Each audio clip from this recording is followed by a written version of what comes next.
Chapitre 15. Ne discutez point. Il ne faut pas qu'un serviteur du Seigneur ait des querelles. 2 Timothée 2, verset 24. Dans mes efforts pour vivre une vie sainte et irrépréhensible, j'ai été aidé par le conseil de 2 hommes et l'exemple de 2 autres. Le commissaire Doodle. Il y a quelques années, j'assistais à Boston à une nuit de prière. Ce fut une réunion bénie, et ce soir-là, nombre de personnes recherchèrent la bénédiction d'un cœur pur. On lut les Écritures, bien des prières montèrent vers Dieu. On chanta beaucoup. Bien des témoignages furent rendus, des exhortations entendues, mais de toutes les choses excellentes dites en cette nuit-là, il n'y en a eu qu'une dont je me souvienne aujourd'hui.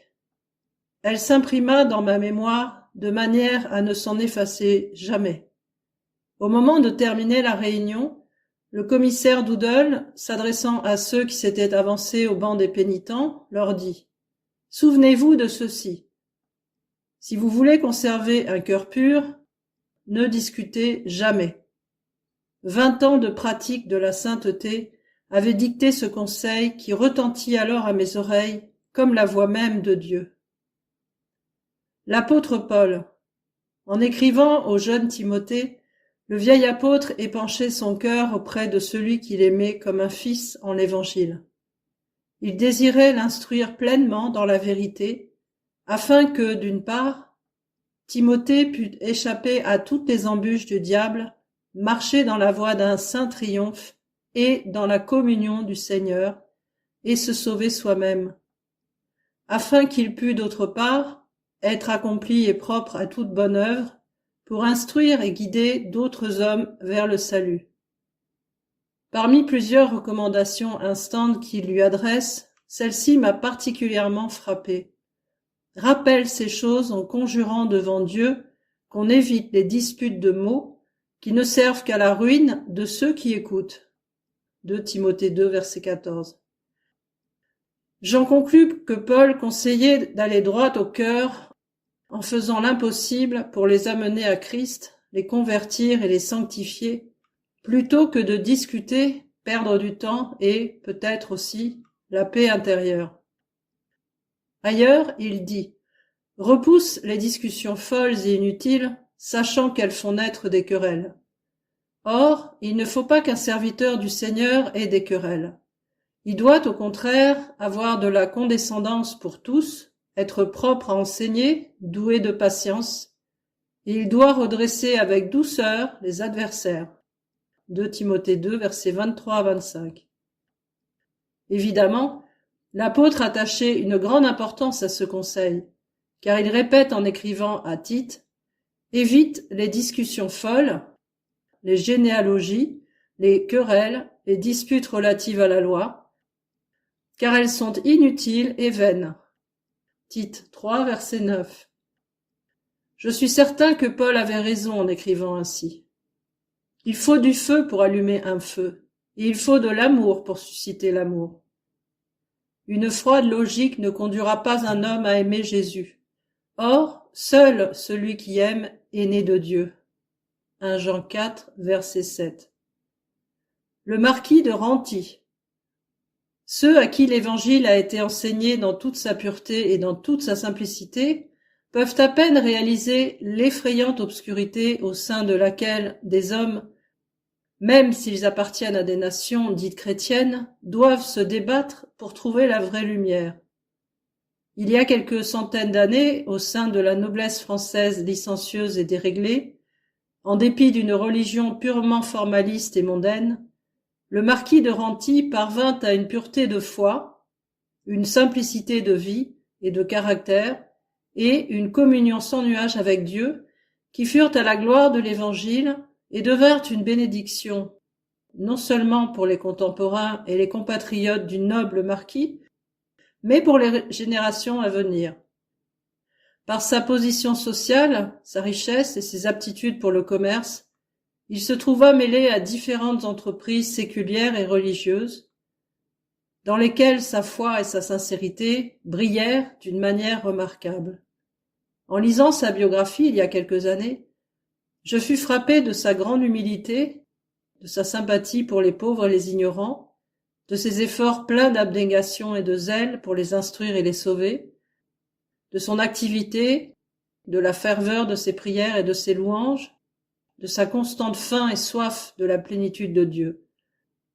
Mais ce qui m'impressionna plus que tout le reste, ce fut le soin avec lequel il évitait toute discussion de n'importe quelle nature, dans la crainte de contrister le Saint-Esprit et d'éteindre la lumière de son âme. Chaque fois que des questions d'affaires ou de religion venaient à se discuter, il les examinait soigneusement, puis exprimait sa manière de voir et les raisons sur lesquelles il se basait, clairement, à fond et tranquillement. Après quoi, quelque chose que pût devenir la discussion, il refusait absolument d'entrer dans le débat d'aucune manière. Son maintien calme et paisible ajoutait à la valeur de ses arguments et donnait une grande force à ses conseils. Mais que ses vues fussent acceptées ou rejetées, il s'approchait ensuite de ses adversaires pour leur dire qu'en exprimant des sentiments contraires aux leurs, il n'entrait aucune idée d'animosité dans son exposition de ce qui lui semblait être la vérité. En ceci, le marquis de Ranty me semble avoir particulièrement pris pour modèle la douceur et la bonté de Christ. 2 Corinthiens 10, verset 1. Son exemple m'a encouragé à suivre la même voie, afin de conserver l'unité de l'esprit par le lien de la paix. Éphésiens 4, verset 3. Tandis que j'aurais pu être entraîné dans des luttes et des disputes, qui eussent obscurci mon âme et détruit ma paix, si même elles n'avaient pas entièrement chassé de mon cœur le Saint-Esprit. Jésus. Les ennemis de Jésus cherchaient constamment à l'embarrasser et à l'entraîner dans des discussions, mais ils tournaient toujours la question de manière à confondre ses adversaires et les mettre dans l'impossibilité de répondre. Ils vinrent un jour lui demander s'il était juste de payer le tribut à César. Sans discuter, il se fit apporter une pièce de monnaie et demanda de qui en était l'effigie. Matthieu 22, versets 15 à 22. De César, lui répondit-on. Rendons donc à César ce qui est à César, et à Dieu ce qui est à Dieu, dit Jésus. Une autre fois, on lui amena une femme prise en flagrant délit d'adultère.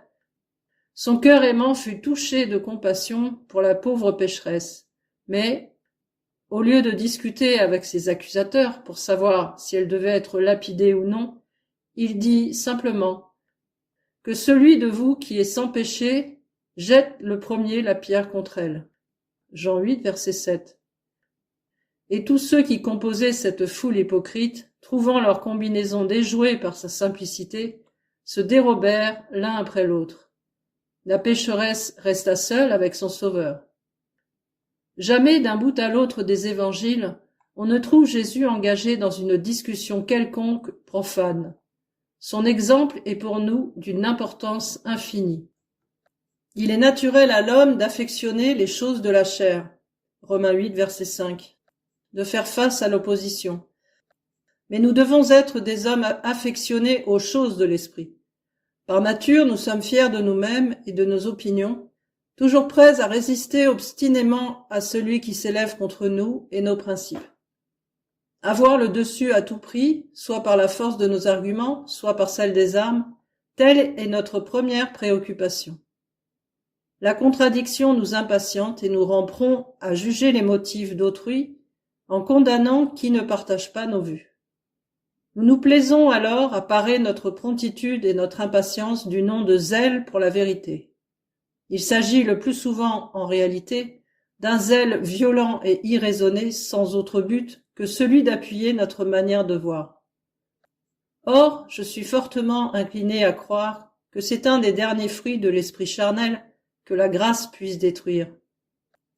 Il me rappelle ces Cananéens qu'on laissait subsister au lieu de les détruire impitoyablement, comme Samuel supprima Agag. Pour nous qui sommes devenus participants de la nature divine, de Pierre 1, verset 4, veillons à ce que cette racine de la nature charnelle soit entièrement détruite. Quand les hommes s'opposent à nous, Ne discutons pas. Ne nous laissons pas aller à l'injure, ne les condamnons pas, mais instruisons-les, non avec un air de sagesse supérieure ou de sainteté, mais avec douceur et amour.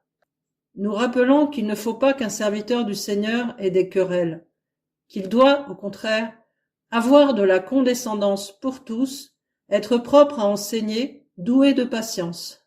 2 Timothée 2, verset 24. J'ai souvent remarqué qu'après avoir exposé clairement, pleinement, avec calme, ma manière de voir ceux qui sont opposés à la vérité telle que je la comprends, je suis fortement tenté de chercher à avoir le dernier mot. Mais j'ai observé aussi que la bénédiction de Dieu m'accompagne particulièrement quand je remets la chose entre ses mains. Du reste, en agissant ainsi, je viens le plus souvent à bout de mon adversaire. Je crois que c'est là le chemin de la foi et de la douceur. Bien qu'en apparence nous puissions passer pour vaincus, nous remportons d'ordinaire la victoire sur nos ennemis.